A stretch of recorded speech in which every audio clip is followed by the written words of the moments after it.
I was just saying that I'm beginning to recognize some of you people. I would ideally like to have a class with maybe just 10 students so that we can have a lot of dialogue and I can find out what you're thinking about, address your questions. That'll make a lot of fun, but that's not possible in an introductory course. But I think you should feel free to interrupt or ask questions or discuss any reasonably related issue that I didn't get to. Okay, that'll make it interesting for everybody, because I told you many times the subject is not new to me. It's new to you. So what makes it interesting for me is the fact that it's a different class with a different set of people with different questions. And trust me, your ability to surprise me is limitless, because even on a subject which I thought is firmly fixed in my mind, somehow you guys come up with some point of view or some question that always of interest to me or to people who've been practicing this business for a long time. So I welcome that, and that'll make it more lively. All right, so I think last time I got off on a rant about all the different pedagogical techniques, some of which I don't endorse fully. I'm going to go back now 300 years in time to one of the greatest laws that we have, because look at the power of this law, right? Here is the equation, and all the mechanical phenomena that we see around the world can be understood with this law. And I was starting to give you examples on how to put this law to work, because I think I at least made you realize that simply writing down the law does not give you a good feeling for how you actually use it. So maybe you have understood it, but I'm going to remind you one more time on how you're supposed to use this law. So I'm going to take a concrete example. The use of any law of physics is to be able to predict something about the future given something about the present. So all problems that we solve can be categorized that way. So I'm going to take a very simple problem, a problem to which I will return in great detail later on, but let me first start with this problem, which I will do very quickly now, and we'll come back and do it more slowly later, but at least it's a concrete problem. The problem looks like this. So here is a table, and here's a spring, and here's a mass m, here's a force constant A. I want to pull it by some amount, a force constant K. I want to pull it by some amount, capital A, and let it go. So that's the knowledge of the present. Question is, when I let it go, what's this guy going to do? That's the typical physics problem. It can get more and more complex. You can replace the mass by a planet. You can replace the spring by the sun, which is attracting the planet. You can put many planets. You can make it more and more complicated. But they all boil down to a similar situation. I know some information now, and I want to be able to say what will happen next. So here I pull the mass by an amount A, and I want to know what it will do next. Remember, when we go back to the laws of Newton only tell you this, and we've been talking about, is this useful information? First thing you have to know, in order to use the laws of Newton, you have to separately know the left-hand side. You have to know what force is going to act on a body. You cannot simply say, oh, I know the force on the body, it is m times A. ma is not a force acting on a body. A is the response to a force. You've got to have some other means of finding the force, and in this case, the force on the mass is due to the spring. So I pull the spring by various amounts, and I see what force it exerts. Now I think you know now in practice how I know what force it exerts, right? I pull it by some amount, attach, say, the 1 kilogram standard mass. I see what acceleration it experiences, and m times that acceleration, or 1 times the acceleration, is the force the spring exerts. So I pull it by various amounts, and I study the spring, and I have learned by studying the spring that the force it exerts is some number k, called the force constant, times the amount by which I pull it. If I start off the mass in a position where the spring is neither expanded nor contracted, that's what we like to call x equal to 0. So I pulled it to x equal to A. Now what I'm told is, when you pull it to any point x, that's the force the spring exerts. So this is part of an independent study. People who work in spring physics will study springs, and they will find out from you find out and tell you when anytime you buy a spring from me, it'll exert this force. And they figured that out by pulling the spring and attaching it to various entities and seeing what acceleration it produces. There, the masses are taken to be known, because you can always borrow the mass from the Bureau of Standards, or we discussed last time how if you have an unknown mass, you can then compare it to this mass and find out what its value is. So every object's mass can be measured, and then the guys making the spring have studied what it does to different masses and figured this out. Now you come with this mass and you say, what happens when I connect it? Well, I'm assuming the mass of this guy can also be found by comparisons, the way I described to you last time. So we can always find the mass of any object. We went into some length. Then Newton's law says this is equal to ma, but I want to write a as the second derivative of x. So you now go from a physical law, which is really a postulate. There is no way to derive f equals ma.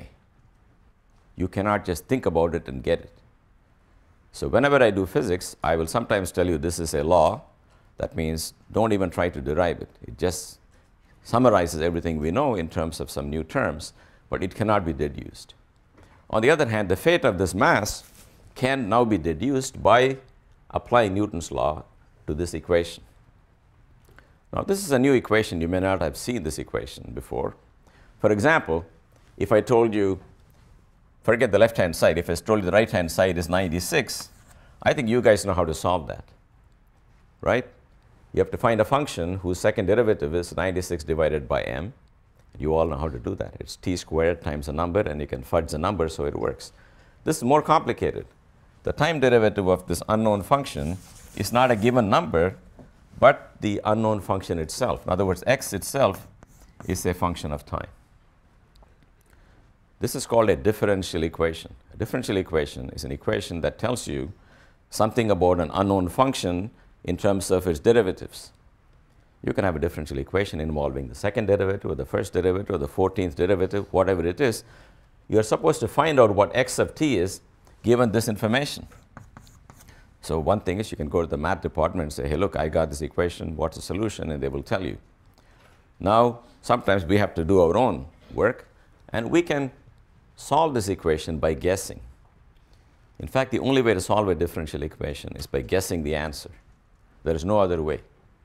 You can make a lot of guesses, and every time it works, you keep a little table, then you publish it called Table of Integrals.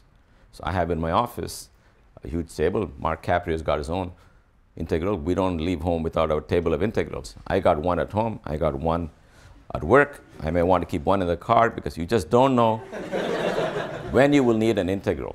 Okay? So people have tabulated them over hundreds of years. But how do they find them? They're going to find them in the way I'm going to describe to you now. You look at the equation and you guess the answer. Let's make our life simple by taking a case where the force constant is just 1. Okay, it takes 1 Newton per meter to stretch that spring. Let the mass of the object be 1 kilogram. This is just to keep the algebra simple. Later on, you can put any m and k, and we'll do all that. Then what am I saying? I'm saying, find me a function whose second derivative is minus that function. Now, as a word problem, maybe it rings a bell, right? Do you know such a function?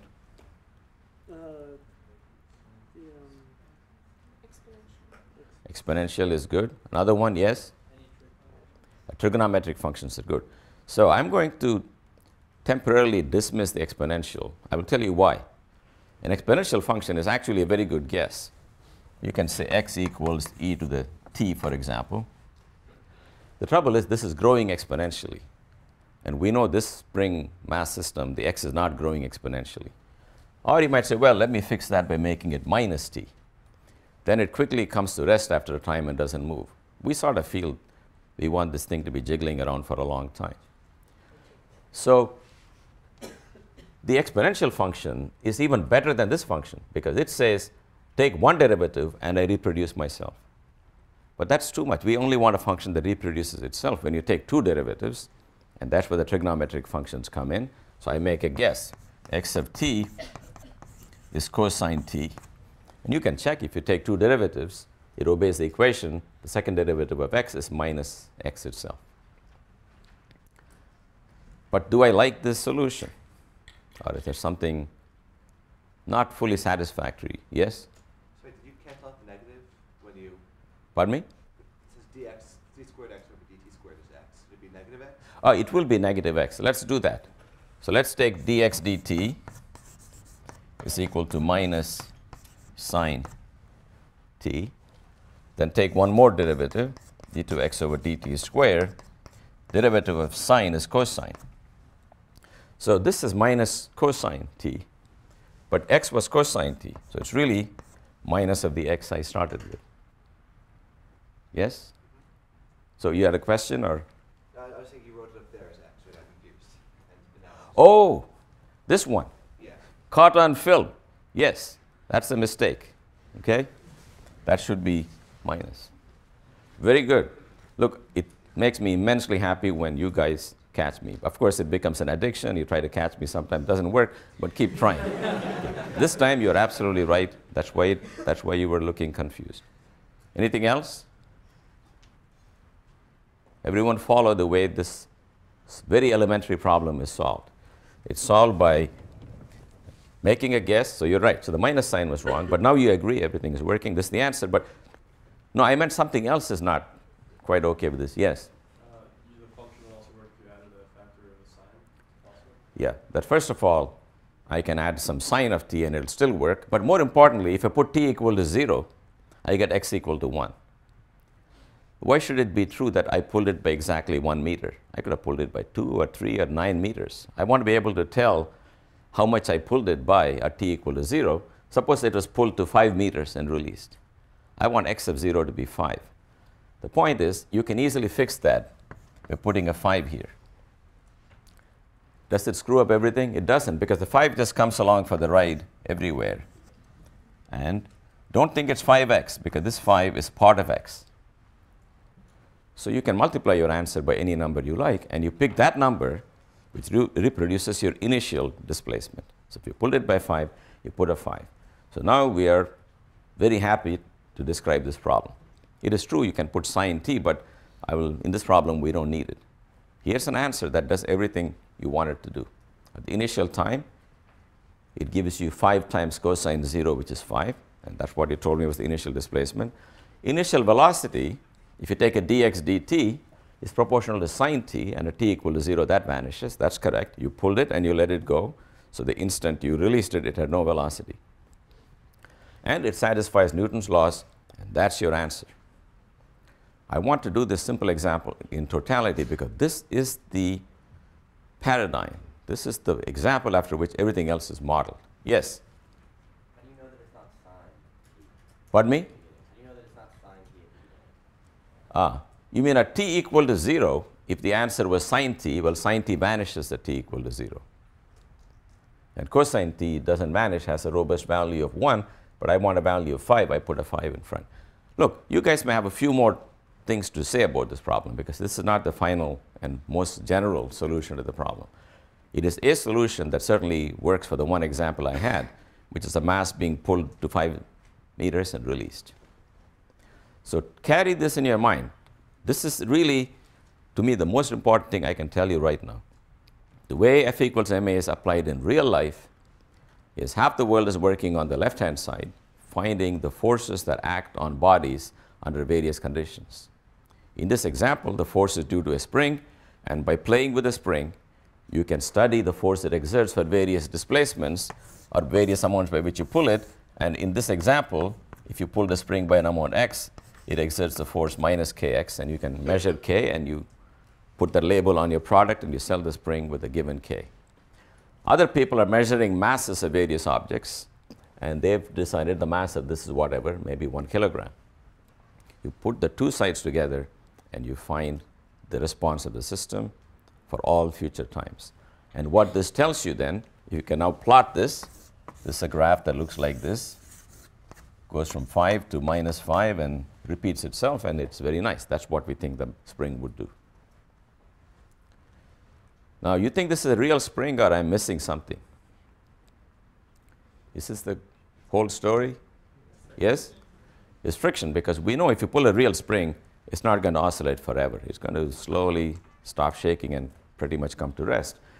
That just means, who do you want to blame for this equation? Do we conclude now that something wrong with Newton's laws? Or what's the problem? The K coefficient should not be. Pardon me? The K coefficient will. The fault is not with the K. Yes? We didn't take into account all the forces. Friction is another force. That is correct. So we will say we have missed something. There's another force acting on this mass besides the spring. That's the force of friction that will oppose the motion of the mass. So you can say one of two things. Either you can say something is wrong with Newton's laws, or you can say we've not applied Newton's laws properly because we haven't identified all the forces. So if you never knew about friction, you do this and you find, hey, it doesn't work. The mass comes to rest, whereas the theory says it should oscillate forever. So you are at a fork. Either you can say Newton's laws are right, I'm missing some forces, I'm going to look around and find out what they are. Then you will derive friction from that. Or maybe it's time to give up Newton's laws. It turns out, even if there is no friction, this is not the correct law of physics. Correct law is given by Einstein's relativistic dynamics. This does not satisfy the relativistic dynamics. By that I mean, if you really pull a real mass by 5 meters or whatever and release it, its motion will not be exactly what I said, but it will be off by a very, very, very tiny amount that you probably will not discover in most laboratories. But if the mass begins to move at velocities comparable to that of light, then this equation will be wrong. So people say, oh, what kind of business are you in? Every once in a while somebody is wrong. I tell you right now, everything we know is wrong. You know, it's no secret. You can publish it. You can tell the whole world, this practitioner said everything is wrong. Well, it's wrong in this limited sense. Is Newton right or wrong? Well, Newton didn't try to describe things moving at speeds comparable to light. He dealt with what problem he could deal with at that time. So it's a law that has a limited domain of validity. You can always push the frontiers of observation till you come to a situation where the law doesn't work. But the special theory of relativity doesn't also work all the time. If the mass becomes very tiny, becomes of atomic dimension, then you need the laws of quantum mechanics. That's wrong too. So things work in a certain domain, and sometimes you abandon the formalism, but don't rush to do that. In this case, the problem is not with formalism, but due to friction. So you have to make sure you got all the forces. Once you got all the forces, it still doesn't work, then of course the experimentalists are very happy because there's something wrong with the theory, then you got to find the new theory till that works. Okay, so that's the cycle. So it's an ongoing process. Physics is still work in progress. This is work as of 300 years ago. And no one's found anything wrong with Newton's laws, provided you don't violate two conditions. You don't deal with objects moving at speeds comparable to that of light, and you don't deal with objects which are very, very tiny. The notion of what's very tiny will be very clear when you learn quantum mechanics next term. Right now, there is something rough called tiny. There's things like atomic dimensions. All right. So now we are going to do more concrete problems, but I wanted to write that up for you as a simple, solvable, worked out example that displays everything that happens in physics. All right. So by the way, people are always looking for new forces. You know, that electrical forces. You find a charge on a table. It's not connected to a spring.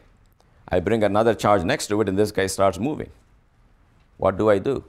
A body accelerating without any force. I can say Newton is wrong, or I can say maybe there's a new force between that body and this body, and that will turn out to be the electrical force. Electrical force occurs whenever you take something, you know, you take a cat and you take a piece of amber or you rub it, you do various things, then you put them next to other things and they're attracted or repelled. Then you discover you're charging things, and that's how electricity was discovered. But you know, you don't have to have a cat. If you have a buffalo, you can take it with a buffalo, it still works. Then you got to find out what you really need to find electric forces, but you find there is a new force, and you know you've got a whole new force to study.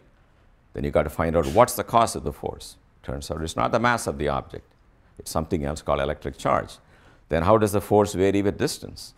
Well, it varies like 1 over r squared. You know that. So that's how you slowly study and identify new forces.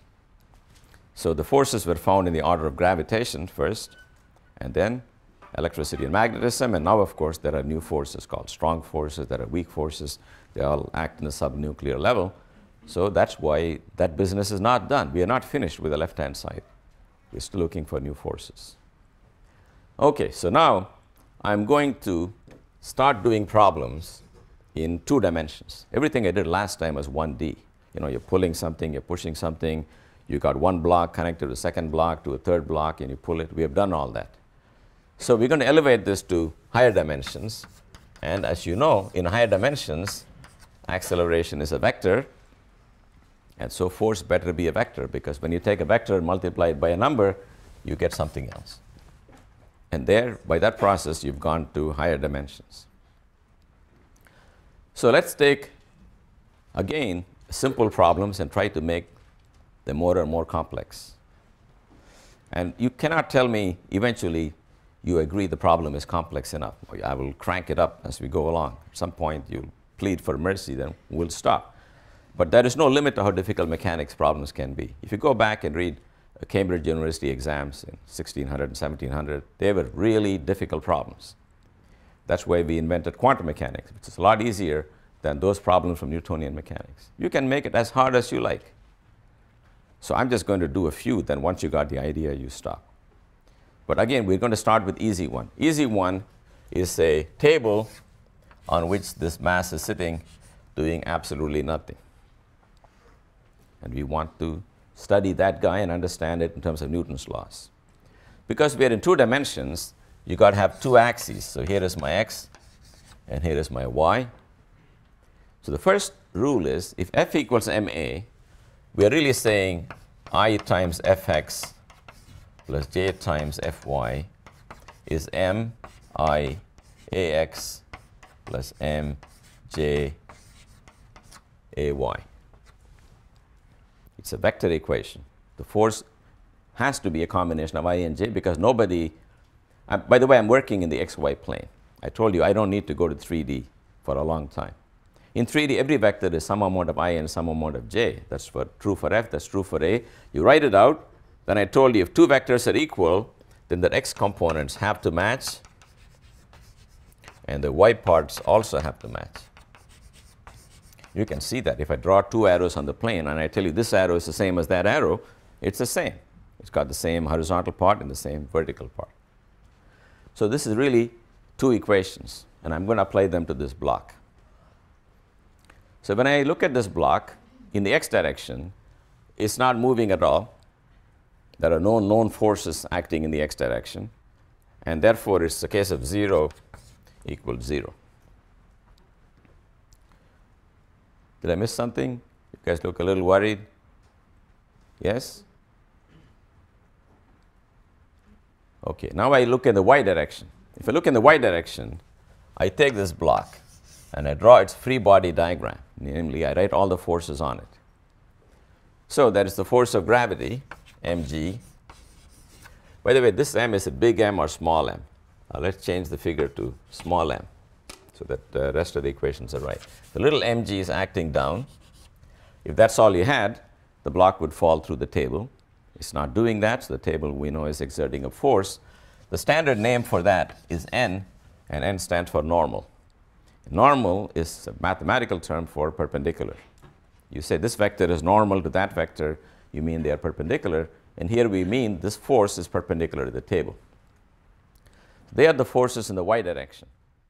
In the y direction, n is a positive force, it's with a plus sign, mg is a negative force, and that's equal to m times ay.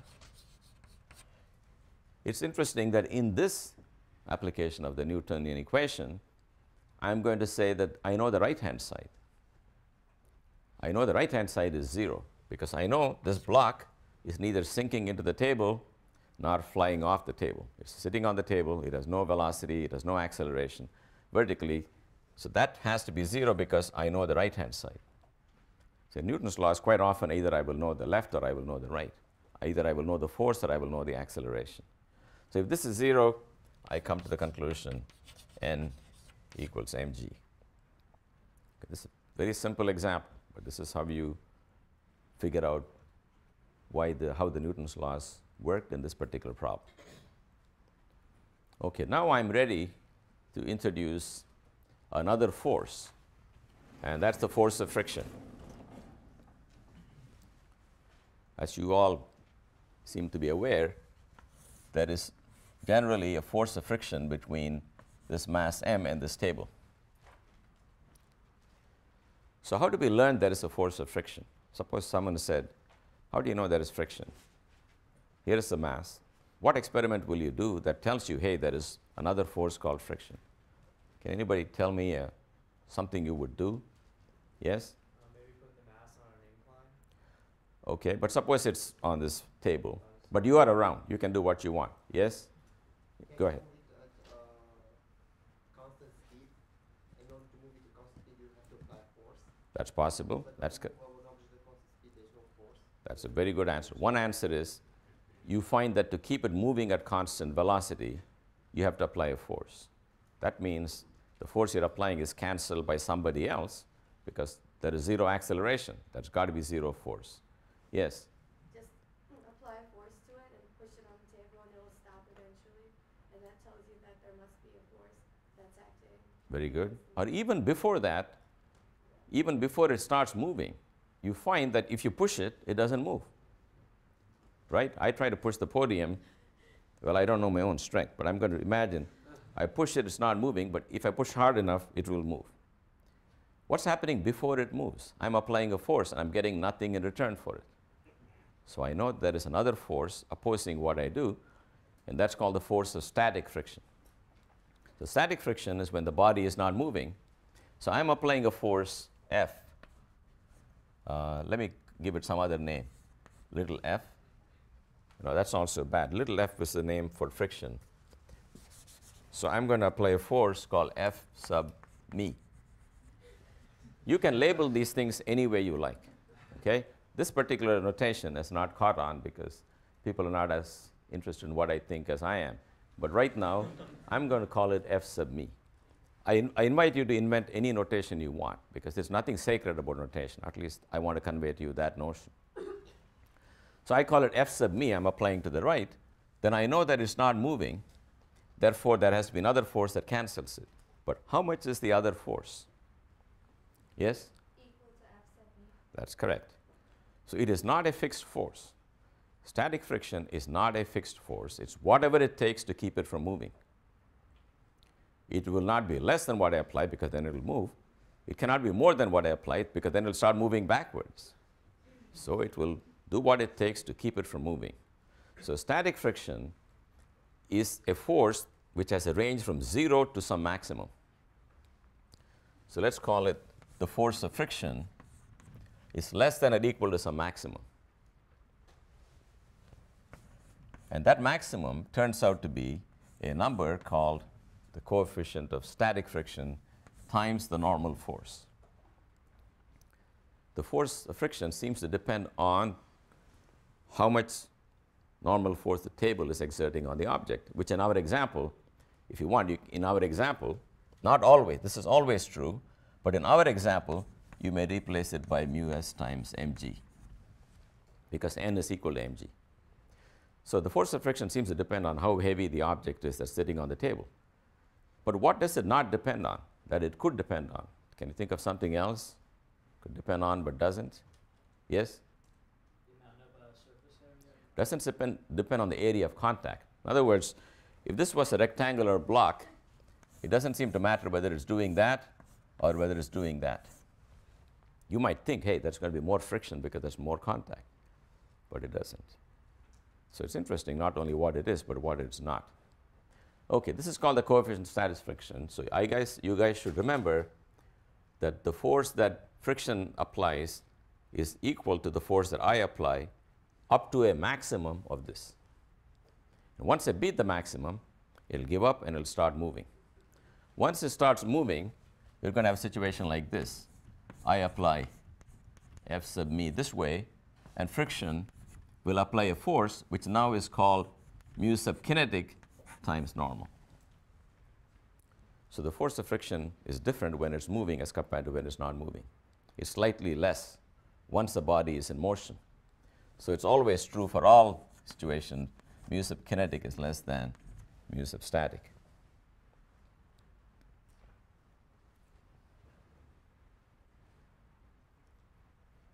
Okay? So this is how you characterize friction. You study various objects and you find out friction certainly depends on the nature of the two surfaces. Given that constant, it seems to depend only on the normal force and not on the area. Yes? So is mu sub less than the maximum for mu sub? Remember, mu sub kinetic is a fixed number, Right. maybe 0.2. Mu sub static is a fixed number, 0.25.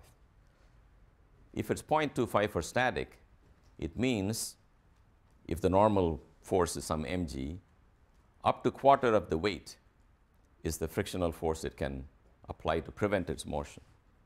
Suppose I apply a force on a body which is originally 1/10 of its weight, it won't move.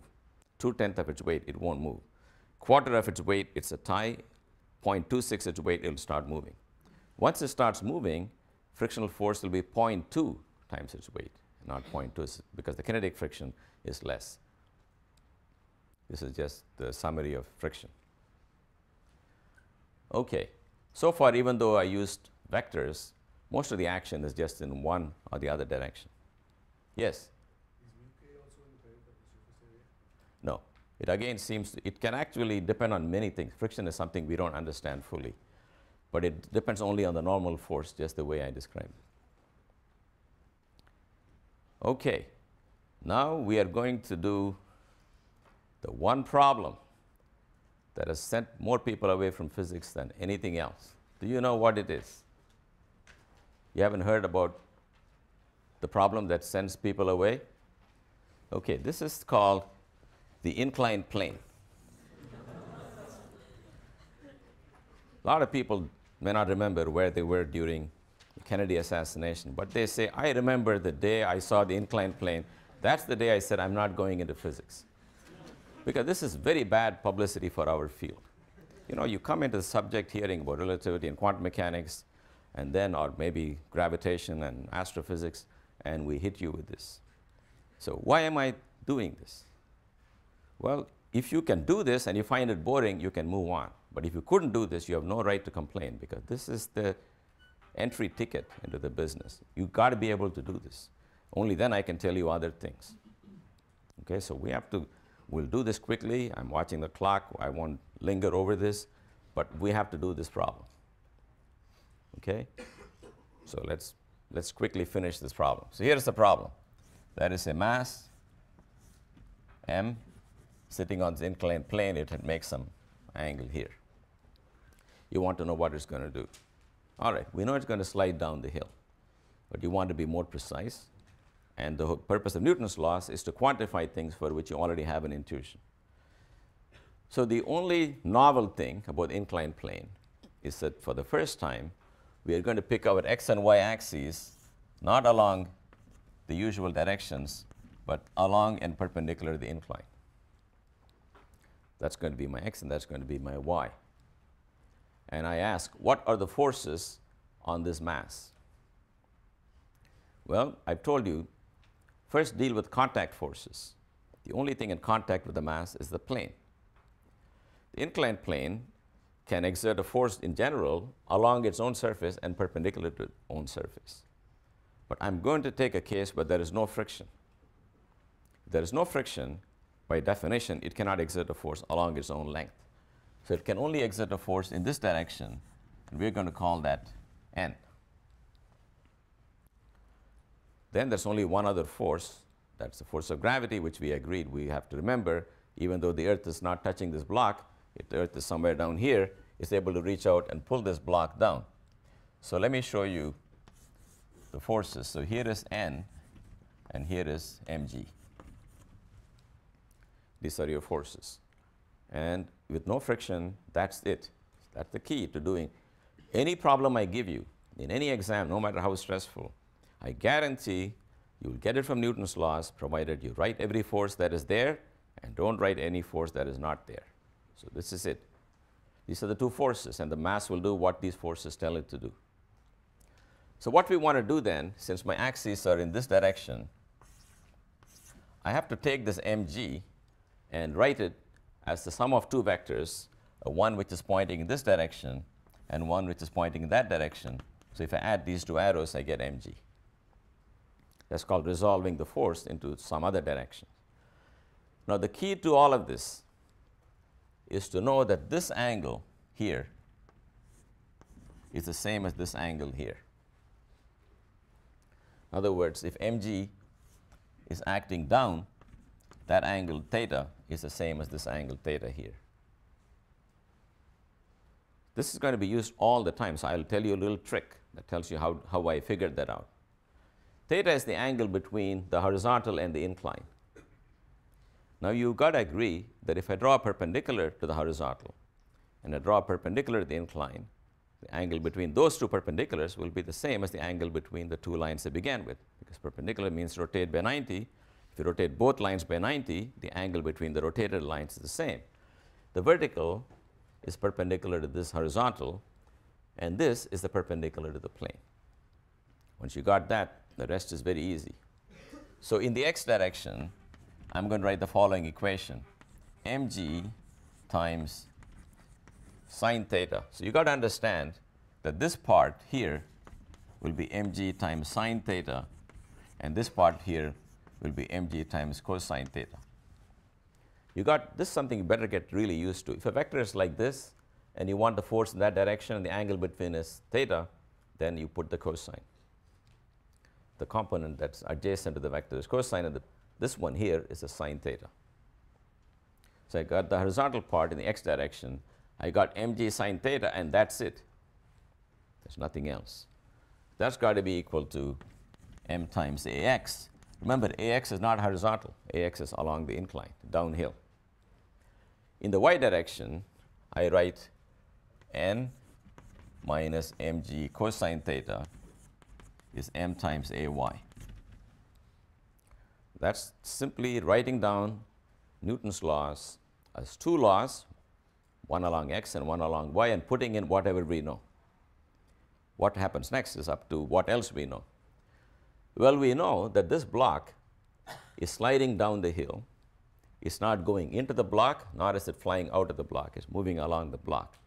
That's the reason we chose the coordinate to be perpendicular to the block, because that coordinate, the y coordinate, is not changing.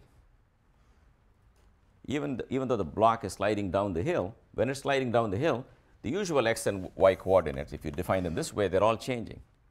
But by this clever choice, it's always at y equal to 0. So it has no y coordinate, it's no y velocity, it has no y acceleration. So we know this guy is 0. So this is an example where we know the acceleration by this kind of argument. From that, we deduce that n has to be mg cosine theta.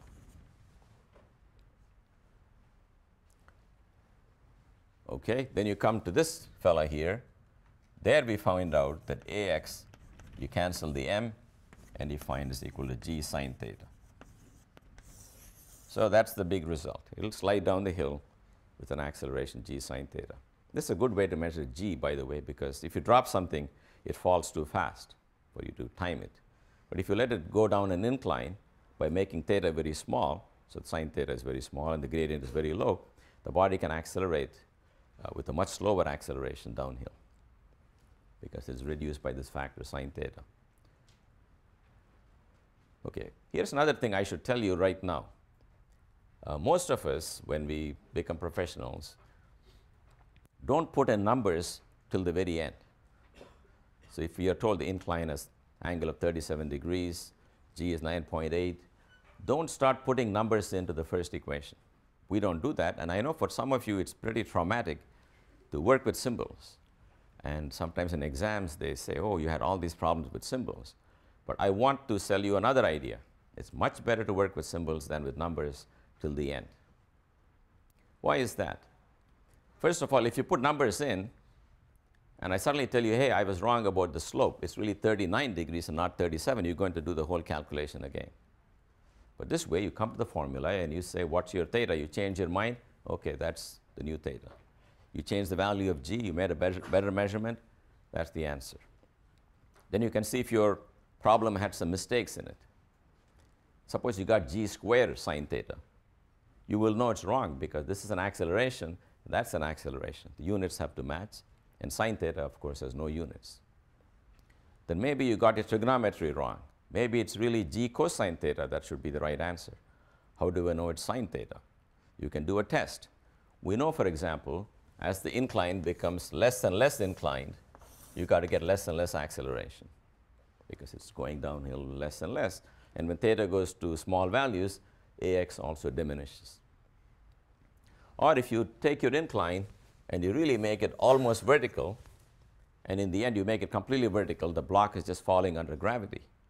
So when theta is 90, a becomes g. So you can test your results. So be prepared for that part if you are in this course. I will give you some homework problems in which numbers are not put until the very end, or I may not even ask you to put the numbers in, because the thing is to get this formula, because anyone can take the numbers and put them in the calculator. So that's going to be part of our agreement that we will work with symbols. And if you look at any calculation we do, if you caught me in my office, I'm not putting numbers in very early. I mean, I cannot wait to find out what the answer is, but I keep the symbols till the end, then I put the numbers. Then you can vary different numbers. You can say, what if the gravity was weaker? I go up to Denver and do the experiment. Will I get a different answer? You will. So how things depend on the input parameters is interesting. Here's another interesting result. What is missing in this formula that could have been there? Pardon me? The mass. It doesn't seem to matter what the object is. That's an interesting property of the result, right? And that's because m canceled out of the two sides of that equation. So these are all interesting features you would not know if you kept numbers everywhere and you get a equal to 0.62 meters per second squared. To me, that number doesn't tell me as much. In the end, I want to know the number, but the formula is very interesting. All right, so now we're going to make it a little more complicated. We are going to now add friction to this. So here is the block, but now there's a coefficient of friction, and let's say the block is, let's ask the following simple question. I think it was related to what one of you guys said. Let the block be at rest, and theta is an angle I can vary. Maybe there's a little thingy here, you can turn it back and forth. Let me crank up theta and see when it will start slipping. In other words, there is a coefficient of static friction between the block and the plane, and I want to know, like parking your car, in San Francisco, what angle can it take before it starts sliding down? So let's write the forces, and let's write F equals ma. So the forces are again here. Let me cut to the chase and write mg cosine theta here, n here, mg sine theta here. What shall I write for friction? Do not write mu s times n, because the frictional force is anything you need up to mu s times n. In other words, if theta is very small and mg sine theta is very small, the frictional force will be, in fact, mg sine theta. It will equal whatever it takes to keep it from slipping. But if I've cranked up the angle to that maximum angle beyond which it cannot stay there, let's give a name to that angle, that is sine theta star. Well, at the maximum angle, friction is doing the maximum thing it can do. Then we can certainly say mg sine theta is then equal to the static friction times n, which is now mu s times mg cosine theta. Again, the mass cancels. So it doesn't matter what kind of car you parked on the slope. It only depends on the following. G cancels too. So whether you park your car on the Earth or park it on another planet, this is going to be the same restriction, which is that tan theta has to be less than or equal to mu s. Equal to mu s is the critical value. Less than that is acceptable. Okay, that's a simple problem. If you tilt it to more than that, it'll topple over. So now let's take another problem where the block has started moving. It's going down the hill. Now what formula do I write? You notice that I'm not writing every step every time. Each time I deal with it, I'm going to do some things faster. For example, I already resolved gravity into two parts without going through the whole song and dance, because you know how to do that. Now I put in the friction. So now I got mu sub kinetic not equal to 0, mass is moving. You can ask, what's the acceleration now? So the horizontal equation along x is going to be mg sine theta minus mu kinetic times the normal force, but allow me to write for the normal force mg cosine theta, and that's got to be equal to m times ax. Now, can you do this? That's the test. This is not enough to watch me do this and say, okay, he seems to know what he's doing. The question is, can you do this? Would you have thought about this? Do you agree that I'm not doing anything beyond Newton's laws when I do this? Yes, each one of you should ask. If you cannot do that, you have to deal with that now, because this is only going to get compounded. On the other hand, if you can do this, you know everything I know about Newton's laws. This is all there is to Newton's laws and how to apply them. So you cancel the m. So notice here, this is the normal force, but I've taken the y equation that says normal force is mg cosine theta, put that here. Then I find acceleration is g times sine theta minus mu sub kinetic cosine theta.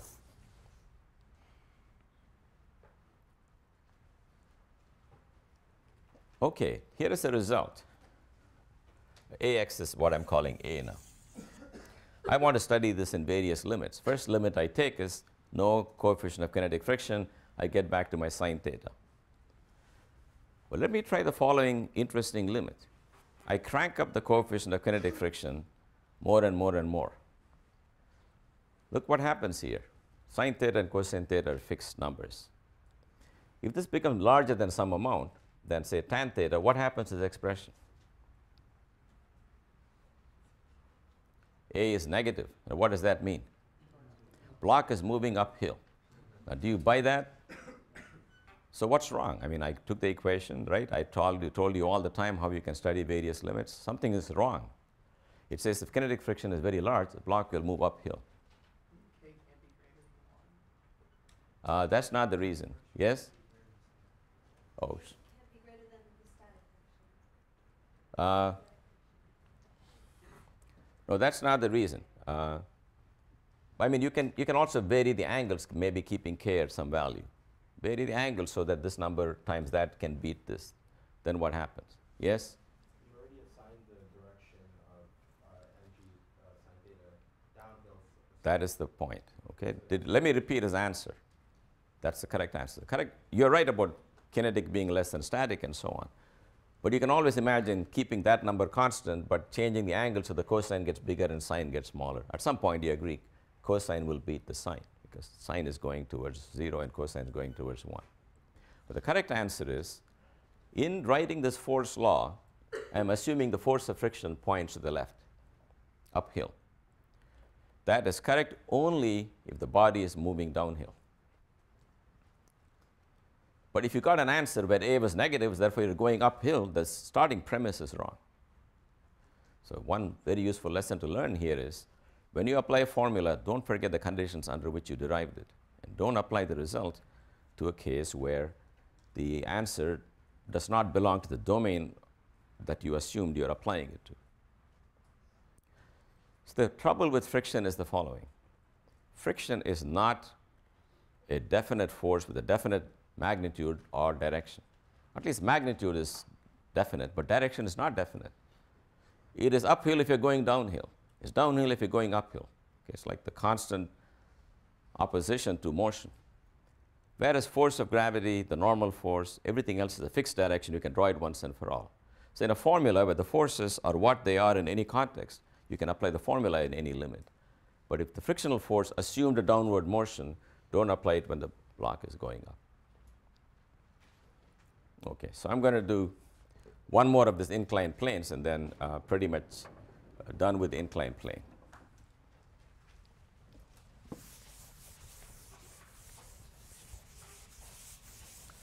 Okay, this is the problem of two masses. There's a rope that goes over the pulley. Let's call this little m. Let's call that big M. And this angle again is theta. And no friction. You can mix and match various things, but let's keep friction out because I'm trying to do something different here. So we want to know what these guys will do now. So first guess is, well, capital M looks so impressive compared to small m, so maybe it'll go downhill. You got to realize that's, of course, fallacy, because capital M is a symbol, the value associated with maybe 1/10 that for small m.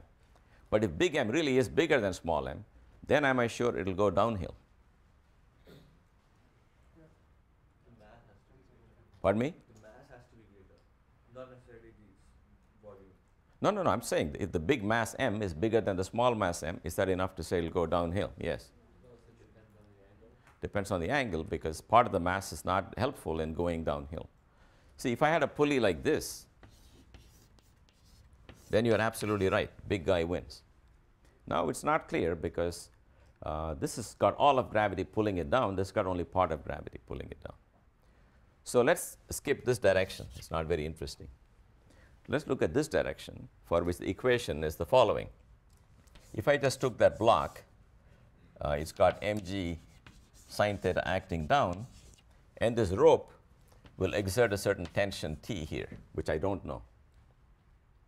Under the combined effect of these two, I can say mg sine theta is equal to, minus T is equal to ma, where A is assumed to be positive going downhill.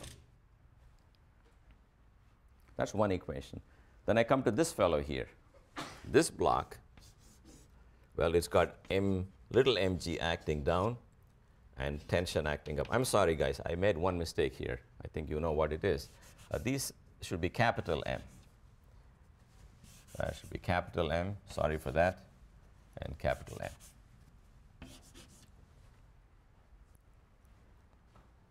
For small m, the equation is T minus mg. Now, let's be careful with what I do next. I'm going to say little m times a, which is the same a. You should all understand why the acceleration in magnitude is the same. We're not saying the direction is the same. This is accelerating downhill at some angle. That's accelerating uphill. These are not equations which are vectors. These stand for equations along certain directions. This is the up-down direction here, and that is up the slope, down the slope direction for that one. But I think you realize if the rope is inelastic, if this mass moves down 1 inch, that's got to go up 1 inch. Therefore, if it goes 1 inch in 1 second, so will the other guy. They will have the same velocity and they will have the same acceleration. So that's why there's only one unknown acceleration, a. Once you realize that, you're done. Because now we know what to do. Whenever you see a minus t and a plus t, you add them, and you get g times m sine theta minus little m. On this side is going to be big M plus small m times a. Can you see that? So let me short circuit one step and divide by big M plus small m. So that's the formula here. And again, you got to ask, does it make sense? Now you notice that for it to be positive, namely to go downhill, it's not enough if big M is bigger than small m. Big M sine theta should be bigger than small m. That's because m sine theta is the part that's really pulling downhill. M cosine theta is trying to ram it into the inclined plane, and that's being countered by the normal force. Second thing to notice is, can I use this formula when small m is bigger than big M sine theta? In other words, can I use this formula when a becomes negative? After all, I did all my thinking saying it's going down, but can I use it when it's going up? Yes. And the reason, anybody want to say why that's okay here? Yes? No friction. Pardon me? No friction. Right. The friction is a force which is dependent on which. That's correct. All the forces I drew here, they're not going to change their mind when you change the body's motion. Gravity is always going to pull down.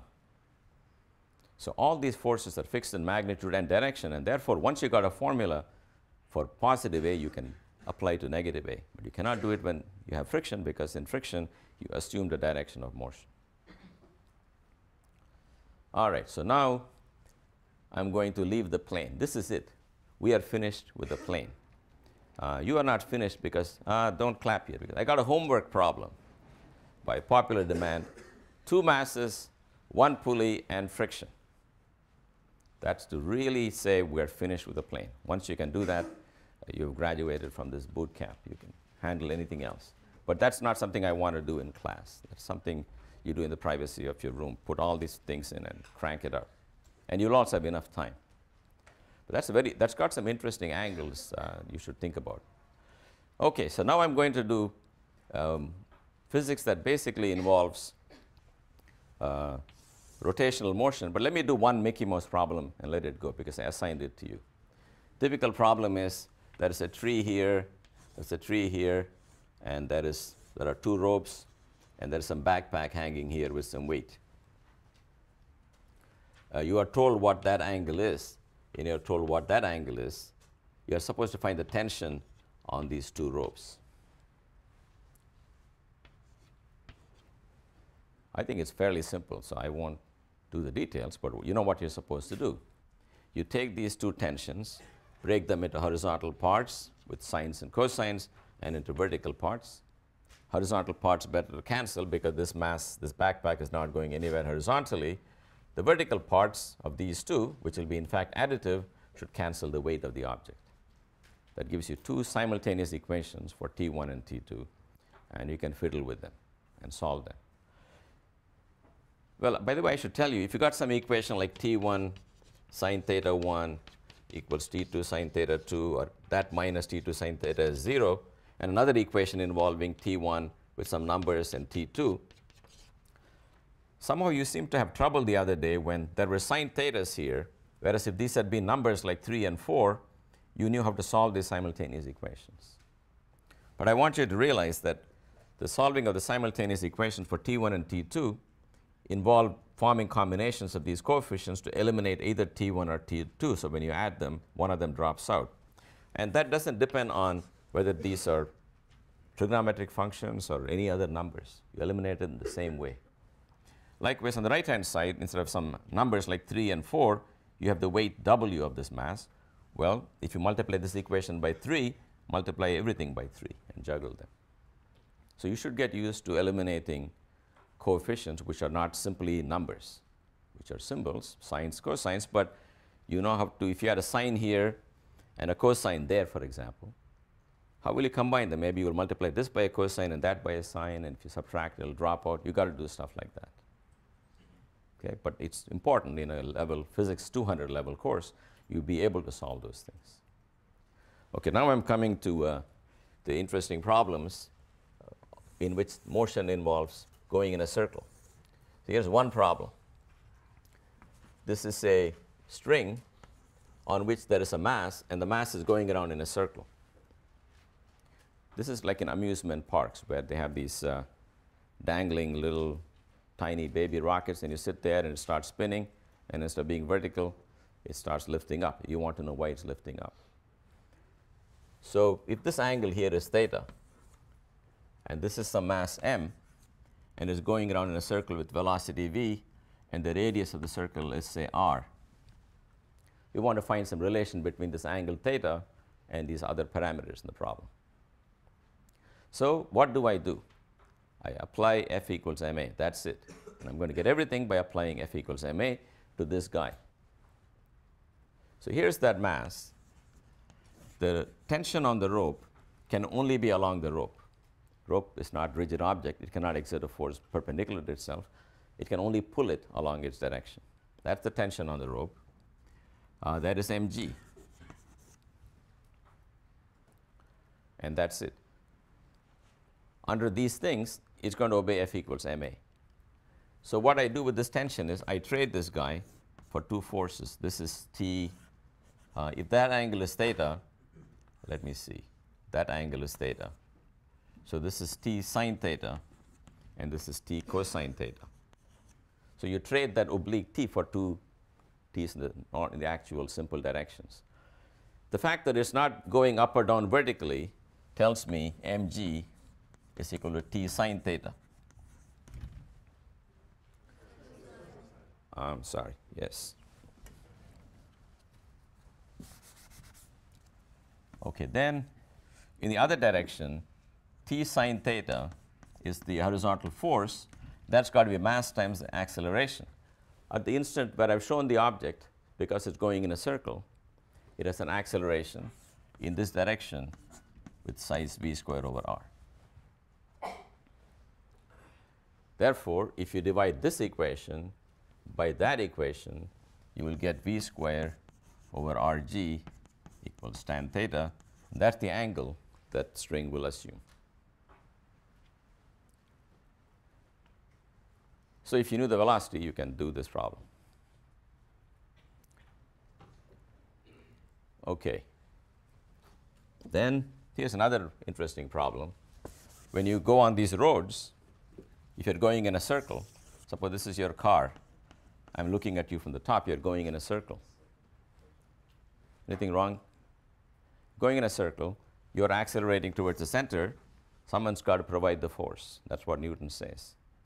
That force is the friction between your tire and the road. In fact, it's a case of static friction. You might think it's kinetic because the car is moving, but it's not moving in this direction. So it's a static friction that keeps you from slipping. So you need a certain static friction so that n times mu static, where n is equal to mg, must be equal to mv squared over r. If you didn't have the static friction, your car will not be able to make the curve. It will fly off. So what people have done is to find a clever way in which you don't have to have any friction, you can still make the turn. That is to bank your road. So imagine now you're going into the blackboard and you're turning left, and the road looks like this going away from me. Now I don't have to draw this thing. This road is a track, a racetrack, going round and round like this. And I gave it some angle theta. This road has no friction, so it can only exert a force that way. But let me resolve that force into two parts, one like this and one like this. Again, if these two have an angle theta, that is the same angle theta there. And that is the mass of the car this way. So what do I find? I find n cosine theta equal to mg, and n sine theta equals mv squared over r. Therefore, if you again take the ratios, you will find tan theta equals v squared over rg. I think this may be a little fast now, but you guys can do the algebra. What that means is the following. If you want a car to go around a bend at a certain speed, 40 miles per hour or so many kilometers per hour, and the road itself is part of a circle of radius r, it doesn't have to be a full circle. At that instant, it has to be a part of a circle. Then if you bank your road at that angle, you don't need any friction to make the turn. You got to understand how we beat the system.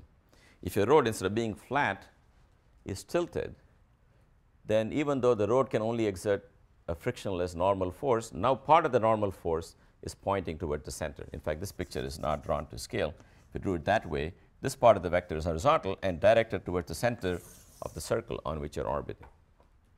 That's how you do the banking. In any good system of roads, you'll find there is banking. Okay, I'm going to do the last problem because it's in the homework, and maybe I'm a little late today. I apologize for that. The last problem is very famous, very important. That's the loop problem. As you know, the loop is when you come down on a track, you go on a circle, and for a while you're upside down. And the famous question is, why don't you fall down? What's the trick? Does it violate Newton's laws? And so on. We'll find we can understand it fully with Newton's laws. But we'll find out that in order for this thing to pull it off, its speed at that instant has to have a minimum value. And the application of Newton's law to this object is very simple. Here is gravity. What about the track on which it's going? What's the direction of the force the track exerts? Pardon me? Down? Anybody said up? A track cannot exert a force upwards. Down. So everybody, track, mg, are all acting down. So you see, that's when you get a little worried. Because this guy's up there, all the forces are down. So we got to ask, so what does that mean? Well, I have to agree they're all down. I say T plus mg is the downward force. That's got to be mv squared over r. Therefore, T is equal to m times g minus v square over r minus g.